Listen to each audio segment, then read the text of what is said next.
name's Red. And I'm Brian. And we're so excited for our second episode because we have an amazing person here today. She is a worship leader. She's a mom boss. She is amazing. And none other than Candace Martinez. Hey. How are you doing? I'm great. Thanks for having me. So we're just going to break the ice because it's what we like to do here. Okay. And I just got to ask you a really important question. We start off pretty serious. It's okay, I'm pretty ready. tough, so I hope you're ready. Brace yourself. Hit me with Yeah, it. brace yourself. Okay. What's your favorite thing to eat when you go out to eat? Oh, food. I prefer to eat food over napkins. Or, Okay, Yeah. that's Yeah. good. That's a But- safe choice. In that field of food, I would say Asian food is my Okay. favorite. Mine too. Like Korean. Have you had those Korean hot wings? I haven't. Oh my Oh, Lord, Jesus, man. help us. Where do you eat it? They have a place in Carrollton. It's Okay. called, what's it called? I'm not really sure what it's called. We need to ask get back Michael to because you. he knows all the food questions. It's like, That's awesome. oh, I can't remember it. Dang it. I should have been prepared. It's okay. But then I also love the Asian, the hot pot food. Have you had that? Like The wasabi? swish swish. Where you make it? Oh, No, it's I so haven't. good. It's on my list. Oh, but and I haven't sushi, had it just yet. all of it. All the Asian food. Give it Yes. to me. All of Asian it. food At is- once. So good. it's Well, amazing. that would be a little much. I mean, a buffet, but those are normally pretty gross. Yeah. Don't do that. Not a good idea. Yeah. So we usually just kind of started off with, we know you, but the viewers probably don't really know you, but just kind of give us a little bit of your backstory and, kind of how you got started and what you're doing today. Okay. Well, so I am the worship director at our church, One Awesome. Church. And it's really been my whole life. I've been leading worship and leading worship teams. Yeah. But let's see, I guess I grew up a preacher's kid, and so church was our life, and a pastor's kid, I guess. And so I started singing in church when I was 6, but not really leading worship until I was in junior high and high school. Okay. And probably when I was about 15, I was 15 actually, we went to summer camp. I loved leading worship, but I didn't know you could do that for a living or, Yeah. For sure. for a life calling or whatever you want to call it. Because the church, the denomination I was a part of, there weren't women in leadership. Wow. And so it was just, if you want to sing in the choir or if you want to teach Sunday school, but there weren't leadership roles for women in the denomination we were a part of. But I think when I was about 15, I was introduced to Hillsong worship, and Darlene Check was the worship leader there. And seeing a woman in that leadership role, that she led that massive team, and they wrote so many songs that were inspirational and really have shifted the way we worship in church entirely. And so it opened my eyes to the possibility. And then I led worship I didn't lead worship. This was funny. Y'all probably don't remember the days of specials in church. Specials. No. Oh. Elaborate. It's Yes, bad. elaborate. What is So that? a special would be during offering, someone would come and they'd have a special song and they'd have a okay. track Yeah. and they'd play the Yeah. track like karaoke Yeah. basically, That's awesome. which is fun, but it's kind of weird in church. Yeah. And so I sang specials in church all my life, and we went to summer camp, and my friends told the director of the camp, hey, our friend's really a good singer, you need to Yeah. let her sing, and which was very embarrassing. And so but anyway, I did sing, and my dad would always tell me, just sing to Jesus. So if I was nervous or something, so I sang. The director had me sing during it was a morning session. There was probably 600 or 800 kids at this camp. Oh, wow.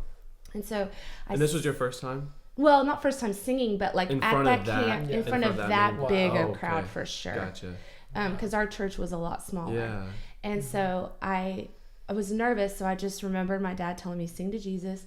So I closed my eyes and I started singing. And when I opened them, at the end of the song, it was kind of like this out-of-body experience, which sounds silly, but it felt that way.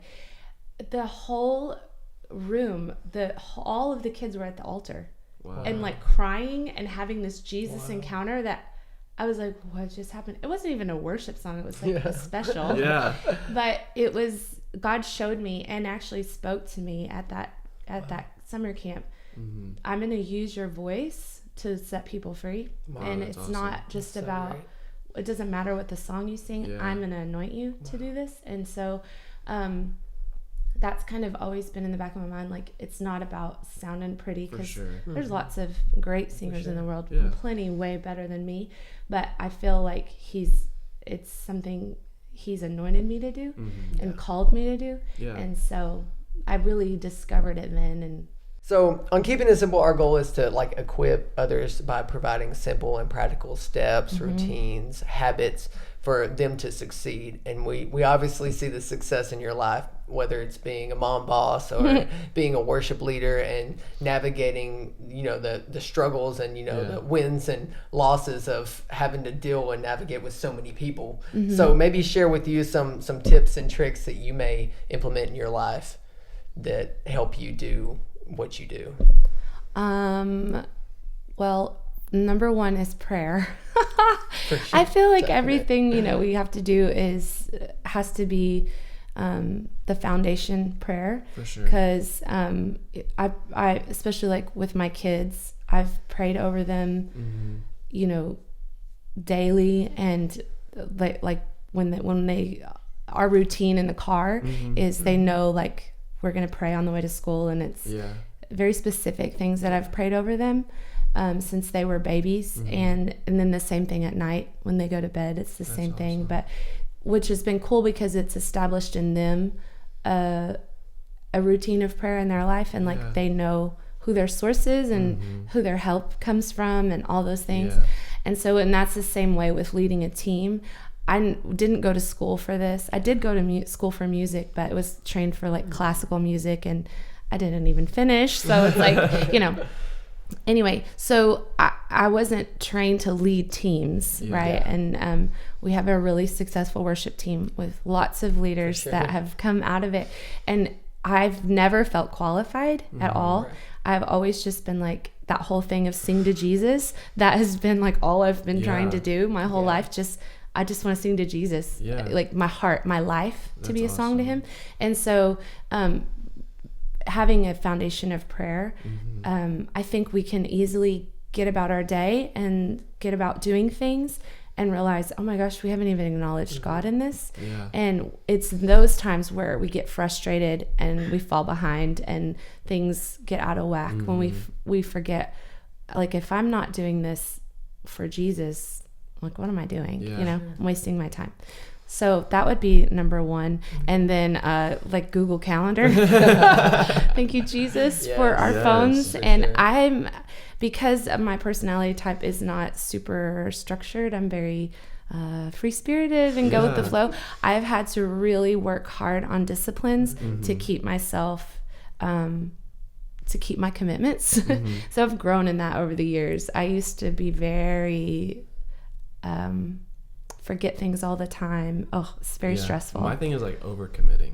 Oh man, I do that so easily. Oh my gosh. Overbook yourself all the time. Yes. And it's for like silly, stupid stuff. It's not even like... But you don't want to let anyone down. I don't want to tell people no. No. I want to be reliable. I want people like to come to me and like be like, Brian, like I need you. Like, oh yeah, okay. I'll be there. Great. Yes. And then you're like, I've said I'll be there to like 7 people. I cannot be there. Like this is not good. I cannot be there. Yes. So that helps me. I write things down in a planner, like old school, and then I also put it in my calendar because even still, and then we have a family calendar, which that's my husband. He's very responsible and keeps us on track. But he established that at the beginning of this year because we would have our calendars in our phone, but then our kids would be like, wait, what? We have this going on? And even though they have devices, it was like, we just have to have double things in check. So that helps me. I mean, that's very simple and common knowledge that probably everyone in the world does, but it helps. I think you'd be surprised. Yeah, there's a lot of people that don't plan off the top of the brain, like just flowing, like I've lived most of my life that way, and like it works. It definitely works at a certain capacity, but as this thing has continued to grow, our church now, when we went to 2 campuses, and I know our pastor's talking about more campuses, and I oversee the worship departments in both campuses. You have to like really like manage your time and sure. your brain space, like your creative space, like all of those things. And so doing it on the fly off what's in your brain, it's all like starts to get really messy. I bet that's a lot of information. Yeah, and then you're not communicating it to other people, which I think was like, oh yeah, it's all up here, but I haven't told so and so. Yes, for sure. I feel like I'm always like playing catch up with other people, right? Like letting them know, like in my head, I got everything worked out. I even write down who I've communicated what to sometimes. Oh, that's good. Because I'll be like, I think I told them, but then you realize you didn't. Yeah, that's a good one. I think even I'm gonna start doing that. Yeah. I'll like in my calendar, I'm like, I sent cards to such and such this week. And I know Pastor Denver, he does it in a spreadsheet, but I'm like, I like just something about the hand to brain connection for me is good. But whatever system works for you, having a system. Systems are great. And I even like what you mentioned at the beginning, how you said that you didn't feel even qualified to be in the position you are, but you just showed up and you just prayed and you trusted God's steps. And I love that. And it's really says a lot of like what we even started with this. I mean, like so many people, even at home listening, they may think, I'm not qualified to do what I'm called to do, so they may never do it. But it's that stepping out, and I mean, you're leading 2 campuses worth of worship teams, and that's a lot. But you do it so great, and you do it with grace, and you're amazing at it. And it's like you said, you just showed up, and God did the rest, and God equipped you and gave you that capacity and gave you the will to, okay, now I'm going to plan it out. Yes. But with that, I know that it comes with a lot of trial and error. So another kind of question I was curious to get your opinion on was, what are some of the biggest mistakes you may see other worship leaders making? Oh, yes, sure, because I don't make this. No, we're great, right? And or even yourself, and some other mistakes you may have seen, and like what you've learned from it, or what others could do maybe better. Okay, so delegation has helped me definitely grow and go to the next level as a leader. Because I'm not I can only reach so far, I can only do so much, but when I have like armies of people, that's kind of honestly what God showed me. You're gonna raise up an army of worship leaders. Wow. And awesome. I really feel that, and so I can't do that if I'm in charge of everything, if my hand's in everything.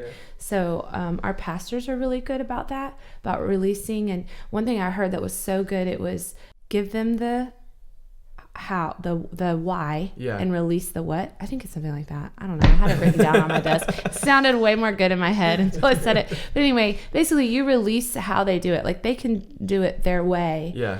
If I give the vision and then like this is overall what we want to accomplish, then you guys, that's awesome. Go for it. Yeah, that's so cool. And so I like to let people to play to our strengths, right? That's really been in my heart this year. Like, let's play to our strengths. So like Christmas, for example, at our Caddo Mills campus, we have a lot of really awesome vocalists. So we're going to have a Christmas choir, but that's a spoiler alert. But oops. But in Sulphur Springs, they don't have as many vocalists. They have a lot of talented musicians. So they're going to play to those strengths and introduce some really neat instrumentation for their Christmas service. Cool. So spoiler alert. Yeah. But you don't know what I didn't you don't know. You don't know how this choir is going to go down. You can edit that out. No, I'm just kidding. It's fine. People know there's going to be, but it's going to be really great because we're playing to our strengths and using people in both of those locations and letting them be creative and do what they do. And so it's been really cool. That's so cool. Yeah, I think just watching you is like, as a leader, is inspiring too. I think like surrounding yourself with leaders, like it really helps you learn, like, because I feel like even like where my strengths are, like I feel like, okay, it's like you have a group of leaders, but like they're leaders in their own wheelhouse.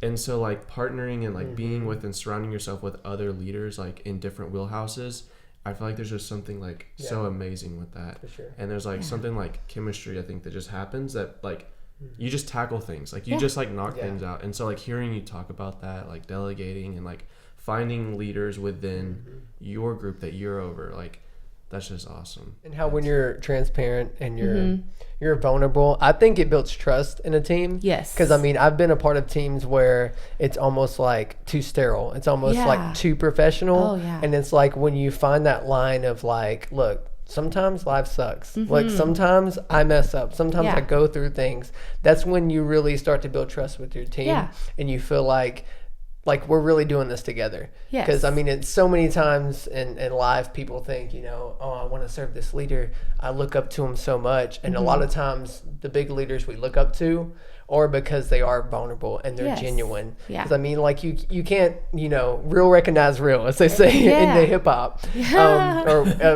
Many circles say that, but for me it's hip hop. But you know, in the hippity hop, but real recognize real. So it's like you can't fake authenticity, and I think like you exude that so well, and like many other leaders that I love and look up to exude that well, and I feel like that's such a huge thing. But to kind of transition, if you had the chance to talk to a teenage you, which I guess you're almost there, talking to your daughters, it is. but what is like a teenage version of you? Like what's some of the advice you would give her? Don't be so hard on yourself. You're doing better than you think you are. We say that a lot around our church, and it's really true. I think we waste a lot of energy and a lot of time beating ourselves up for stuff that just doesn't matter. It's not a big deal. And I tried for so long to be perfect and you know, compare yourself to other people. Like that's just nonsense. Don't do that. It's just silly. So just like, don't be so hard on yourself. Yeah. I think it's cool too, because like when I think of like even my life and Katie's life, like our strengths and our weaknesses and like where our callings align with where we were the most scared to be vulnerable, to be like, I think it's like that's where the enemy like wants you to like not use your gift, right? Like because like that's like you were not wanting to be afraid, like you didn't want to be vulnerable, not to be hard on yourself. Like if you were hard on yourself, if you like talked yourself out of doing things, like you would never be in the position that you are now.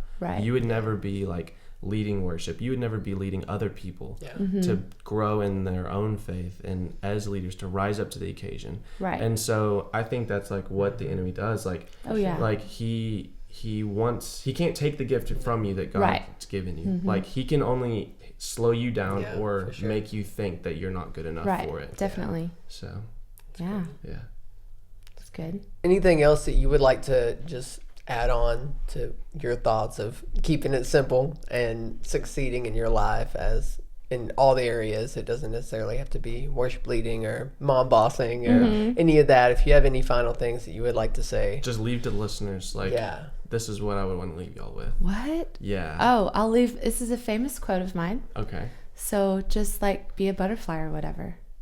Wow.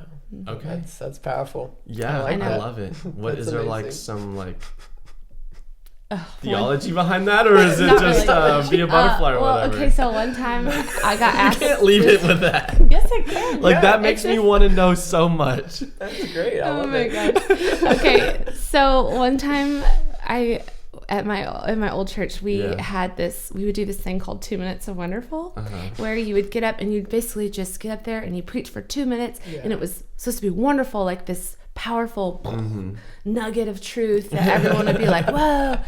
And so I got asked to do it one time. Well, there was like truly doctors of theology in the room. Oh, gosh. I'm not lying. Like professors of they're gonna know. I am not lying. Like, like they were legit doctors. They're gonna pick apart anything you say. Right. And so I'm up there and I'm like, so I was putting on my butterfly earrings. This is literally what I said. And God started speaking to me, and I was thinking about being transformed and how, you know, the old things have passed away and all things have become new. So I just start talking. Yeah. And then my closing statement was to doctors of theology. So just like be a butterfly or whatever. Mic drop. That's amazing. And so it's turned into. That's awesome. That's deep. So yeah, just like let God transform you. Yeah, just be a butterfly or whatever. Yeah. That's great. Go through that process. That is awesome. Yeah. That needs to be like a shirt. That's a t-shirt. I know. That is a shirt. Please, Yeah. I want one. So those will We'll be make it. available. Okay, yeah. We'll be in contact. Just click the I'll have my Teespring people get right under with- this Yeah, video. contact my people. I have copyrighted that line, so you can't use Yeah, it without okay. my permission. Okay, Just that's cool. letting you Yeah, know. we'll get together, set up Yeah, some we'll meetings. figure out something. I'll bring the paperwork. Yeah. Good. Yeah. Great. Okay. Great. That'd be awesome. Yeah, that's it. Cool. We just want to say thank you so much Yeah. for being here. Thank you for taking time out of your Aw, day. thank you. Like, I'm we're so just so glad honored. that you So like great. were like just could work it out Yeah. to be here. Like, Yeah, it we was my value you privilege. and your voice. So Thank you. Yes. Oh, It's thank you so amazing. much. This was so fun. yes, It it was was. Yeah. It was. Okay, Cool. great. Hey everyone, if you enjoyed the content that we're making, then please hit that subscribe button, hit that bell if you want to be the first to be notified. And also, don't we have an Instagram now? Yeah, we have an Instagram and we also have a podcast that is an audio version Yes. on Spotify and Apple. Head over, check it out. Check it out.